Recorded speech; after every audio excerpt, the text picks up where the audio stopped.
오늘 말씀의 제목 따라해 보실까요? 회복의 비를 주옵소서.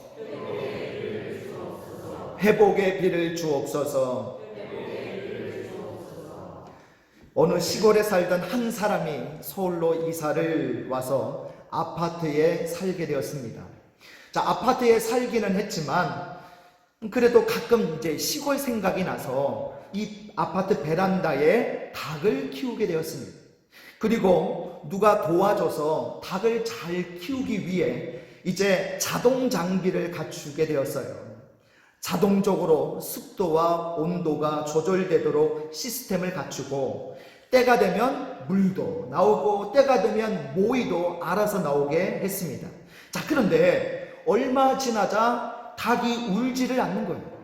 그래서 닭집에 이 사람이 쫓아가서 물었습니다. 닭이 언제부턴가 갑자기 울지를 않아요. 혹시 병든 닭을 판 거 아닙니까? 그랬더니 주인이 묻습니다. 모이는 제대로 줍니까?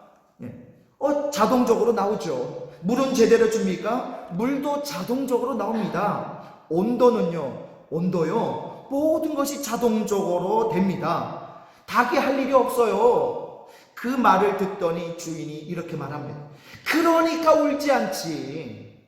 아니, 그러니까 울지 않다니요. 안 우는 닭이 있다는 말입니까? 혹시 안 우는 닭을 판 것이 아닙니까? 그러자 주인이 큰 소리로 이렇게 말을 하는 거예요. 닭이 무엇이 아쉬워서 울겠습니까? 물도, 모이도, 온도도, 습도도 자동적으로 다 맞춰주는데 닭이 부족한 것이 없는데 뭐가 아쉬워서 울겠습니까? 여러분, 닭이 우는 것은 아쉬운 것이 있어서 운다는 거죠. 아쉬운 것이 없으면 울지도 않는다는 것입니다. 우리 인생도 마찬가지예요. 우리가 기도하는 것은 부족하기 때문입니다. 우리가 연약하기 때문에 하나님이 필요한 거죠. 인간의 문제는 결국 결핍의 문제라고 할 수 있습니다. 목마름의 문제입니다. 목마름 자체는 고통스럽지만 목마름 때문에 샘을 찾게 되는 것처럼 기름이 떨어지면 차는 멈추지만 기름이 없기 때문에 주유소로 찾아가게 되는 것처럼 결핍은 고갈을 낳고 고갈은 갈망을 낳게 되고 그래서 우리는 그 갈망으로 인해서 하나님을 찾게 되는 것입니다. 그래서 결핍은 또 다른 축복이 되는 거예요. 성경에 보면 인간이라는 존재를 비나 혹은 물로 자주 표현한 이유가 여기에 있습니다. 자, 아가서 4장 15절에 보면 이런 내용이 나와요. 너는 동산의 샘이요 생수의 우물이요 레바논에서부터 흐르는 시내로구나 라고 그렇게 적혀 있습니다. 솔로몬이 그가 사랑했던 술람미 여인을 묘사한 그런 구절인데요. 자, 그녀와의 사랑을 물에 비유를 하고 있죠. 동산의 샘이고 생수의 우물이고 레바논의 시내다라고 표현을 하고 있습니다. 자, 아름다운 표현을 하고 있죠. 반면에 민수기 21장 17절에 보면 이런 구절이 또 나와요. 그때에 이스라엘이 노래하여 가로되 우물물아 솟아나라 너희는 그것을 노래하라. 이 우물은 족장들이 팠고 백성의 귀인들이 홀가 지팡이로 판 것이다 라고 말씀하고 있습니다. 여기 나오는 이 민수기 21장은 이스라엘이 광야를 지날 때의 기록을 담고 있죠. 여러분 알다시피 광야에는 물이 없지 않습니까? 그래서 광야에 사는 백성의 소원은 물을 마시는 거죠. 그래서 우물물아 솟아나라 라고 외치고 있는 거예요. 메마른 광야에 우물물이 솟아나면 얼마나 좋겠습니까?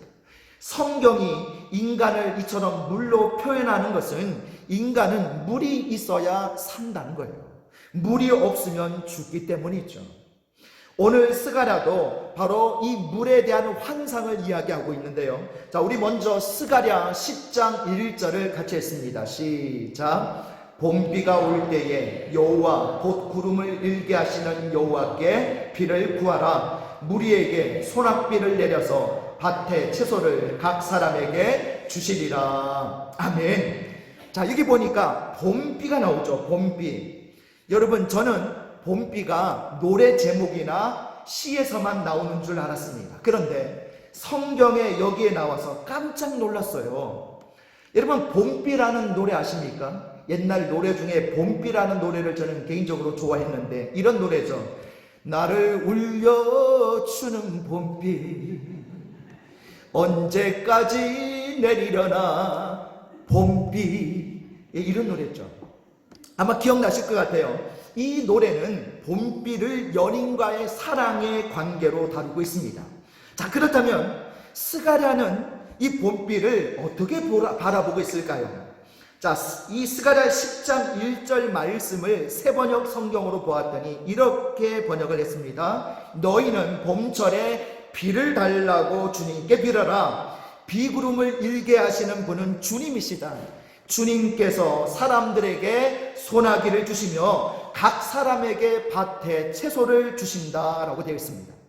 자, 봄비는 먼저 비구름이 일어야 내리게 되는 거죠. 그런데 그 비구름을 일게 하시는 분은 바로 주님이시다라는 거예요. 그래서 비를 내려달라고 주님께 기도하라, 빌라라고 스가랴는 말하고 있습니다. 스가랴가 말한 봄비는 단순히 계절의 비가 아니에요. 하나님이 내리시는 은총의 비를 말하고 있는 거예요.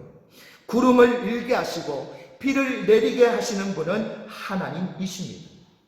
자, 어쩌면 이스라엘 백성의 70년 바벨론 포로 시절은 영적 계절로 치면 겨울이라고 할 수가 있습니다. 이스라엘 백성은 거기서 눈물겨운 노예 생활을 했었죠. 그러나 이제 기나긴 영적 겨울이 지나가고 지금은 영적 봄이 된 거예요. 자, 봄은 만사가 회복되는 계절입니다. 회복을 상징하는 것이 바로 봄비다라는 거죠. 봄비가 내리면 얼어붙은 땅이 풀리고 땅에 심었던 모든 이 씨앗이 이제 뿌리를 내리고 새순이 돋게 되죠. 그래서 만물이 소생하게 됩니다.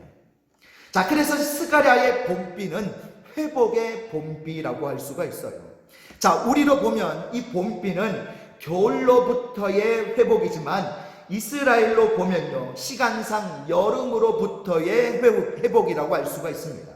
이스라엘은 3월부터 10월까지가 여름이에요. 긴 여름이 계속이 됩니다.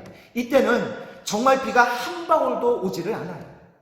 그러다가 11월, 우리로 말하면 추수감사절이고 이스라엘로 말하면 초막절 절기가 되면 그때 하늘에 구름이 끼면서 지중해로부터 바람이 불어오면서 비가 내리기를 시작해요. 자, 이 비가 무슨 비일까요? 이른비. 그렇죠? 우리가 성경에서 들었던 이른비가 바로 이때 내립니다. 이른비는 긴 여름 더위를 식혀주고 그동안 메말랐던 땅을 부드럽게 해서 이제 곡식을 심을 준비를 하게 만들어줘요. 영원히 계속되는 여름은 없습니다.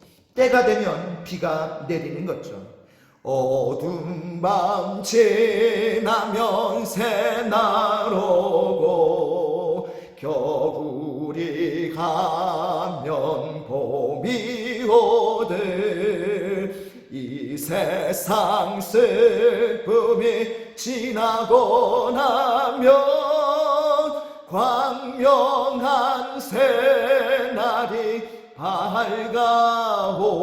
밝아오네. 아멘. 여러분, 반드시 여름은 지나가고 봄이 오게 됩니다. 이것이 바로 이스라엘에 내리는 이른비예요. 자, 그러나 본격적인 비는 아직 남았습니다. 그게 언제 내리느냐? 12월부터 2월까지 이렇게 본격적인 비가 내리는데 이 비를 무슨 비라고 하냐면 큰 비, 그리고 오늘 1절에 나오는 무슨 비?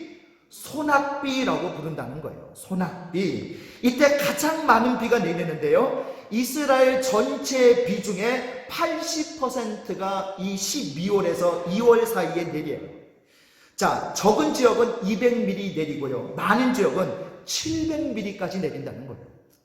폭풍우를 동반한 비가 이때 내리는데, 여러분 마태복음 7장 26절 27절에 보면 이런 구절이 나오죠. 비가 내리고 창수가 나고 바람이 불면 모래 위에 지은 집이 무너지리라 라고 할 때 나오는 비가 바로 이 비입니다.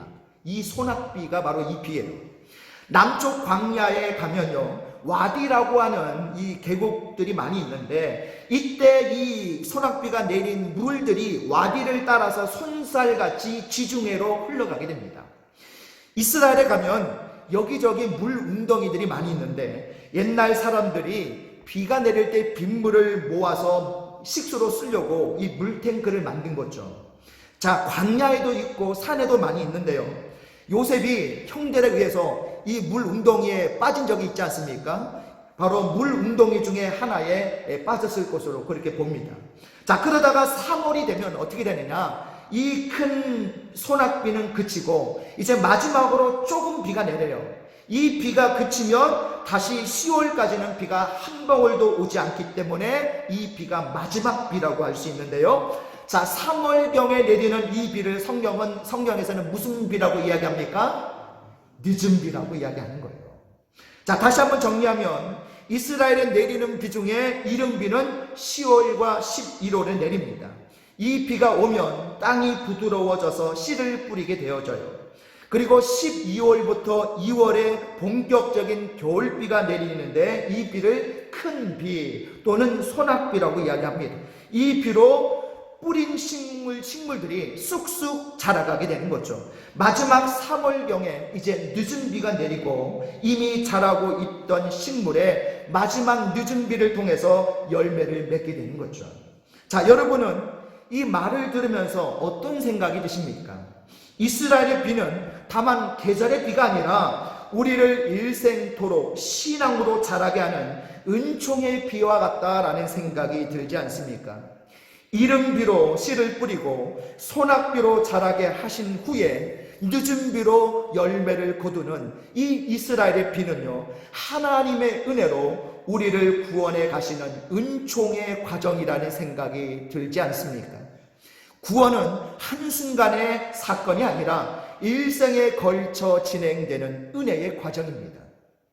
이른 비로 구원의 씨가 떨어져서 소낙비로 믿음의 성장을 이루다가 늦은 비로 열매를 맺어서 구원이 완성되어 하늘 곳간에 추수되지 않습니까? 이 모든 과정이 하늘에서 내리는 비에 달려 있습니다.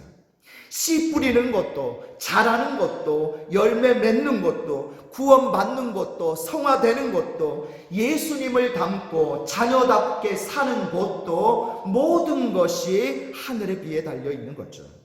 자, 그런데 중요한 것이 있습니다.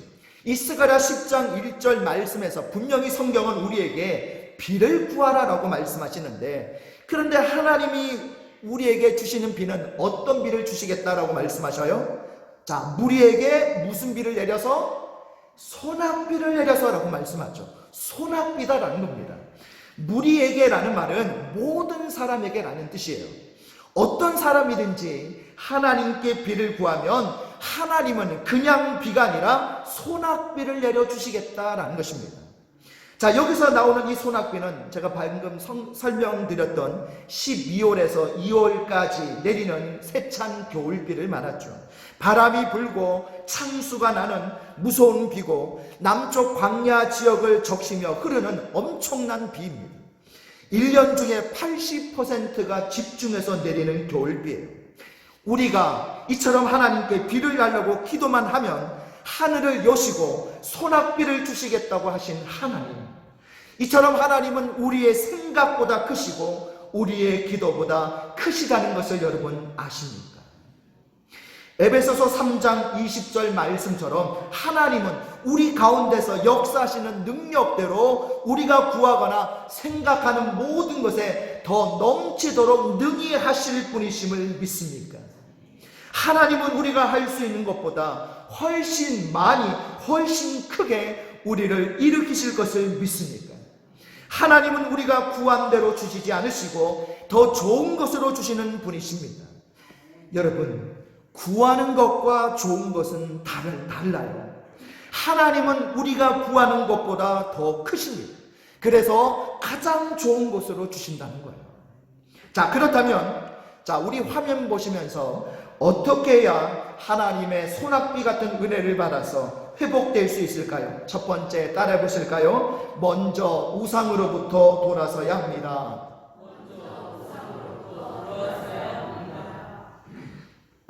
예, 우리 스가랴 10장 2절 말씀을 같이 했습니다. 시작. 드라빔들은 허탄한 것을 말하며 복술자는 진실하지 않은 것을 보고 거짓 꿈을 말한즉 그 위로가 헛됨으로 백성들이 양같이 유리하며 목자가 없으므로 곤고를 당하나니. 아멘. 회복이라는 말은 그릇을 채우는 것을 말합니다. 그러면 하나님은 어떤 그릇에 채우시겠습니까? 정답은 깨끗한 그릇이다 라는 거죠. 아무리 채우고 싶어도 더러운 그릇에 채울 수는 없습니다. 하나님은 주전 520년 바벨론에서 돌아온 학개와 스가랴 선지자를 통해서 무너진 성전을 다시 재건하게 하십니다. 그런데 성전을 아름답게 짓고 새 출발을 하면서 이 스가랴 선지자를 통해 진정한 회복을 위해 먼저 해야 할 일이 무엇인지를 오늘 말씀해 주고 계시는 거예요. 자, 먼저 우상으로부터 돌아서라는 거예요. 자, 2절에 보니까 뭐가 나옵니까? 드라빔, 이거 우상단지 아닙니까? 복술자, 요즘으로 치면 무당들 아닙니까? 거짓 꿈, 이런 것들은요, 아름다운 성전을 짓고도 하나님이 아닌 다른 우상을 믿는 이스라엘 백성들의 종교적 실상을 지금 고발하고 있는 거예요. 성전을 아름답게 짓는 것으로 충분치 않습니다. 우상으로부터 떠나야 된다는 거예요. 우상을 떠나지 않는데 아름다운 성전을 지었다고 해서 새로운 시대가 시작되는 것이 아니다라는 거예요. 어떻습니까? 여러분이 섬기는 우상은 무엇입니까? 우리는 우상하면 가장 먼저 눈에 보이는 우상을 떠올리죠. 아직도 세상 곳곳에는 눈에 보이는 우상 숭배가 성행하고 있습니다. 그러나 더 큰 우상은요, 눈에 보이지 않는 마음의 우상이다라는 거예요. 에스겔 14장 3절에 보니까 사람들이 자기 우상을 마음에 들인다라고 말씀하고 있습니다. 칼빈이 말하기를 우리 마음이 우상 공장이다라고 이야기해요. 어떤 것을 하나님 대용품, 짝퉁 하나님으로 모시면 그것이 바로 우상인 거예요. 하나님 외에 다른 것을 섬기면 그것이 우상입니다. 내가 저걸 없으면 나는 못 살겠다, 죽는다, 여기고 있는 게 그게 바로 우상인 것입니다. 하나님보다 더 크게 우리 마음과 생각을 차지하는 것이 우상이에요. 그래서 우리는 하나님께 나올 때마다 이 우상들과 결별하는 작업을 해야 되는 겁니다. 내가 주인 삼은 모든 것 내려놓고 내 주 대신 주 앞에 나가 내가 사랑했던 모든 것 내려놓고 주님만 사랑해. 여러분, 이것이 우리의 고백이 되어야 할 줄 믿습니다. 예배는 일주일에 한 번 우리가 하나님 앞에 종교적 행위를 하기 위해 나아가는 시간이 아니라 일주일 내내 내가 살면서 내가 섬겼던 헛된 우상들을 내려놓고 하나님만 나의 왕이십니다, 하나님만 내 주인이십니다라고 다시 고백하고 믿음으로 나아가는 시간이 바로 예배 시간인 거죠. 우리에게 가장 큰 우상 중에 한 가지가 물질입니다. 자, 물질이 우상이 되면 이 물질은 나쁜 주인이 되어서 나를 망하게 만들죠. 물질은 사랑의 대상이 아니고 필요의 대상일 뿐입니다. 자식이 우상인 사람이 있죠. 누구나 이 한계를 벗어나기 어렵습니다. 아브라함도 이삭을 너무 사랑하니까 하나님께서 너의 사랑하는 독자 이삭을 바치라라고까지 하지 않습니까? 자식은 우리가 키우는 것보다 주인 되시는 하나님이 키우셔야 됩니다. 회복은 이 모든 우상을 버리고 하나님께 돌아오는 거죠. 자, 두 번째입니다. 우리 화면 보시면서 또한 어떻게 해야 하나님의 소낙비 같은 은혜를 받아서 회복될 수 있을까요? 우리 두 번째 따라해 보실까요? 다시 시작해야 합니다. 자, 성경에 보면요, 다시 일어나라 라는 말씀을 자주 여러 번 하고 계시는데요, 우리는 늘 하나님 아닌 것으로 우리를 채우다 보니 늘 넘어질 때가 많죠. 제가 짧은 인생을 살아왔지만 제 인생 가운데 실패와 성공을 통해 발견한 몇 가지 교훈이 있습니다. 세 가지 교훈이 있는데, 첫 번째 교훈은요, 넘어진 자리가 곧 전환점이더라 라는 거예요. 여러분, 1970년에 미국의 아폴로 13호가 지구와 달 중간 지점쯤에 갔을 때에 산소 탱크가 폭발을 하게 됩니다. 연료가 부족해서 이제 동력을 상실하고 지구로 되돌아올 수 없는 상황이 된 거예요.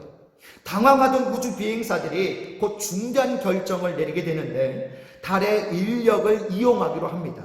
그래서 우선 달을 한 바퀴 돌고 중력이 주는 이 가속도에다가 엔진을 가동시켜서 지구로 되돌아오게 되는데요.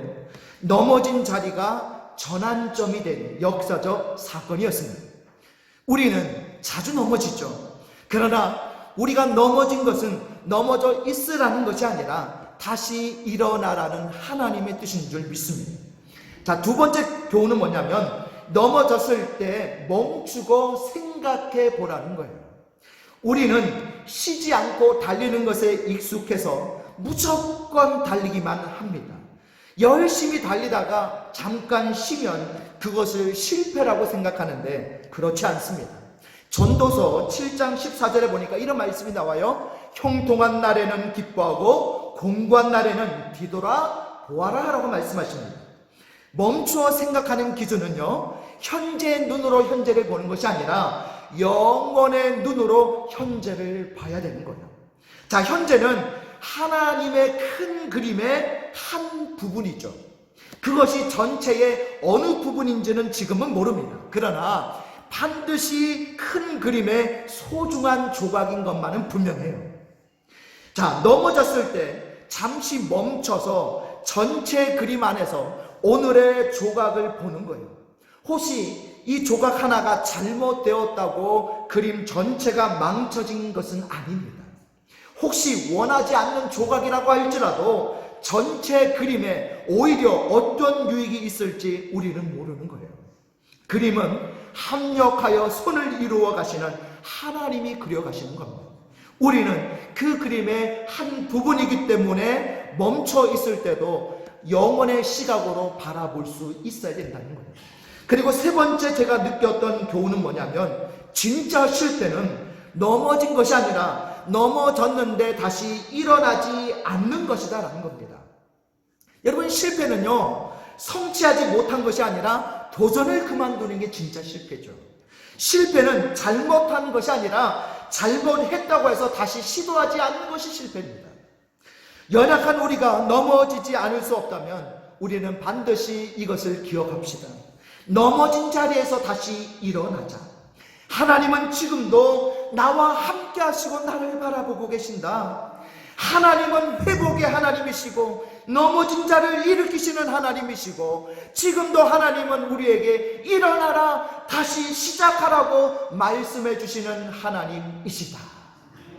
여러분, 하나님 앞에 다시 시작하고 다시 일어나시는 은혜가 있으시기를 바랍니다. 자, 마지막 또 우리 화면 보시면서 어떻게 해야 하나님의 소낙비 같은 은혜를 받아서 회복될 수 있을까요? 셋째, 따라해 보실까요? 하나님의 인도를 받아야 합니다. 자, 우리 스가랴 10장 8절을 같이 읽겠습니다. 시작. 내가 그들을 향하여 휘바람을 불어 그들을 모을 것은 내가 그들을 구속하였음이라. 그들이 전에 번성하던 것 같이 번성하리라. 아멘. 자, 여기 휘바람이란 말이 나옵니다. 성경에 휘바람이란 단어까지 나와서 재미있었는데요. 자, 여러분은 휘바람 불 줄 아시죠? 저는 휘바람을 잘 못 불어요. 뱀 나올 것 같아요. 잘 못 부는데. 자, 그런데 누가 휘바람 부는가 했더니 오늘 여기 말씀해 보니까 누가 휘바람을 부시죠? 하나님이 부십니다. 휘바람은 옛날 목축을 했던 이스라엘 백성이 들에서 목자가 양을 부르는 소리죠. 자, 요즘에는 호루라기를 불거나 조금 더 큰 목장에서는 개에게 방울을 달아서 방울 소리를 듣고 따르게 하지만, 그러나 옛날에는 목자가 직접 휘바람을 불어서 양들을 인도했었죠. 어떻습니까? 하나님은 우리의 목자 되시고 우리는 그의 양임을 믿습니까? 시편 100편 3절에 보니까요, 그는 우리를 지으신 이요 우리는 그의 것이니 그의 백성이요 그의 기르시는 양이로다 라고 말씀했습니다. 자, 그러면 하나님은 우리를 어떻게 인도해 주실까요? 우리 스가랴 10장 11절을 같이 읽어보겠습니다. 시작. 내가 그들이 고난의 바다를 지나갈 때에 바다 물결을 치리니 나일의 깊은 곳이 다 마르겠고 아수르의 교만이 낮아지겠고 애굽의 규가 없어지리라. 아멘. 자, 여기 보니까 무슨 바다가 나오죠? 고난의 바다가 나와요. 고난의 바다를 지나갈 때에 라고 말씀하고 있습니다. 하나님의 인도함을 받는 사람에게도 무슨 바다가 있어요? 고난의 바다는 있다라는 거예요. 그러나 고난의 바다는 있지만 하나님이 인도해 주시면 고난의 바다를 지나가게 하시는 줄 믿습니다. 여러분, 바다 물결이 없어지는 게 아니에요. 그러나 그 물결은 여전히 우리를 공격하지만 하나님께서 그 물결을 치시겠다라고 말씀하지 않습니다. 좌우에 두고 가운데 마른 땅으로 지나가게 하듯이 우리를 보호해 주신다는 거예요. 아수르나 애굽이 없어지지 않아요. 그러나 아수르의 교만을 하나님께서 낮추시고 애굽의 강력한 힘을 없애 주시는 거예요. 탈무드에 그런 이야기가 나옵니다. 다윗이 이제 수많은 전쟁을 한 후에 왕이 되었을 때에 반지를 만드는 직공을 불러다가 명령을 했다고 해요. 특별한 반지를 하나 만들어 주게. 내가 힘들어 지쳐서 모든 것을 포기하고 싶을 때에 힘을 얻고 또 모든 것이 잘 풀려서 교만하려고 할 때에 겸손하게 해줄 수 있는 글귀를 새긴 반지를 하나 만들어 주게나. 그 부탁을 받은 직공은 이제 일단은 보석이 박힌 아름다운 반지를 만들어 놓고 이제 마지막으로 어떤 글귀를 집어 넣을지를 궁리를 했지만 뾰족한 생각이 떠오르지 않자 지혜로운 왕자인 이 솔로몬에게 찾아가게 됩니다. 왕자님, 왕께서 제게 반지를 만들어 글귀 한 줄을 새겨 넣으라고 하셨는데 도무지 좋은 글귀가 생각나지 않습니다. 실패하고 모든 것이 무너지는 것처럼 느껴질 때 힘을 줄 수 있고 모든 것이 잘 풀려서 교만해지려 할 때 겸손하게 해줄 수 있는 좋은 글귀가 없을까요? 이 말을 들은 솔로몬이 한참 말없이 있다가 이렇게 말했다고 합니다. 이렇게 써 넣으세요. 이 또한 지나가리라. 그렇습니다. 믿음이 좋은 사람이라고 고난 자체가 없어지는 것은 아닙니다. 다만 지나가게 하십니다. 이스라엘이 애굽을 나오면서 유월절을 지켰죠. 유월절이란 넘어가는 것입니다. 바로의 학대를 넘고 홍해 바다를 넘고 광야를 넘어 약속의 땅 가나안 땅으로 가는 것입니다. 그렇게 하나님의 인도하심을 받아서 고난의 바다를 지나게 되면 우리는 견고하게 된다라는 겁니다. 자, 우리 스가랴 10장 12절을 같이 했습니다. 시작. 내가 그들로 나 여호와를 의지하여 견고하게 하리니 그들이 내 이름으로 행하리라. 나 여호와의 말이니라. 아멘. 따라해 보실까요? 견고하게 하리니. 여러분, 우리를 회복하시는 최종 목적이 뭐예요? 우리를 견고하게 하시기 위함이다라는 거예요. 견고함이란 뭡니까? 흔들리지 않는 것을 이야기하는 거죠. 믿음의 반석 위에 서는 것을 이야기합니다. 예루살렘 성전에 가보면 솔로몬이 지은 성전 터가 큰 바위였음을 볼 수가 있습니다.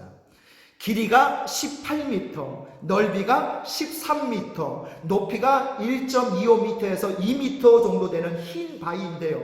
이 흰 바위 위에 예루살렘 성전이 건축이 된 거예요. 유대 전승에 가면 이 바위에 아브라함이 자기 아들 이삭을 하나님 앞에 뭐 했다? 바쳤던 곳이 바로 이곳입니다. 성전이 견고한 바위에 세워져 있다는 게 참 중요한데요. 예수님도 이 반석 위에 내 교회를 세운다고 말씀하셨죠. 성경은 수없이 하나님을 반석이라고 부르고 있습니다.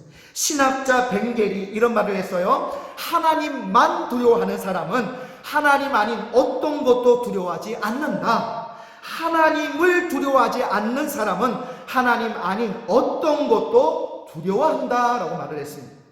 견고함은요, 하나님 외에 어떤 경우도 두려워하지 않는 것입니다. 꼼짝할 수 없는 데게 오셔서 라는 책이 있는데요. 이 책은 교통사고로 전신마비가 된 재미교포 윤석원 씨라는 그분의 이야기가 담겨져 있는데, 그는 1991년에 교통사고로 졸지에 전신마비가 되어서 24시간 요양원에 꼼짝도 하지 못하고 누워있게 되었습니다. 성대까지 다쳐서 말도 제대로 할 수가 없었습니다. 절망 가운데 있는 그에게 하나님이 보낸 사람은 박수민 선교사라는 사람이었는데요. 무역회사 주재원으로 평신도 선교사였던 이 박수민 선교사는 윤석원 씨에게 2,000통이나 되는 메일과 메시지를 보내면서 그를 영적으로 살려내게 됩니다. 수술 받을 때마다 금식해주고 절망할 때 위로를 해주었어요. 그렇게 격려하고 기도했더니 그가 다시 기적적으로 일어나게 됩니다. 이렇게 회복된 윤석원 씨는 지금은 책으로 자기와 같이 고난당하고 있는 사람들을 일으키는 또 하나의 평신도 선교사로 사역을 하고 있습니다. 그가 하나님으로부터 받은 은혜는 견고함의 은혜다라고 그렇게 간증을 하고 있어요. 그렇습니다. 하나님이 원하시는 은혜는 견고함의 은혜입니다.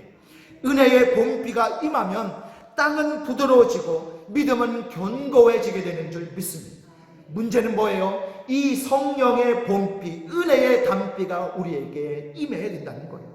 에스겔 34장 26절에 보면 내가 그들에게 복을 내리고 내 산 사방에 복을 내리며 때를 따라 소낙비를 내리되 복된 소낙비를 내리리라 라고 말씀하셨습니다. 가물어 메마른 땅에 담비를 내리시듯 성령의 소낙비, 성령의 담비가 저와 여러분 심령과 삶에 내리게 하여 주셔서 오늘 하나님의 회복의 은혜를 누릴 수 있기를 바랍니다.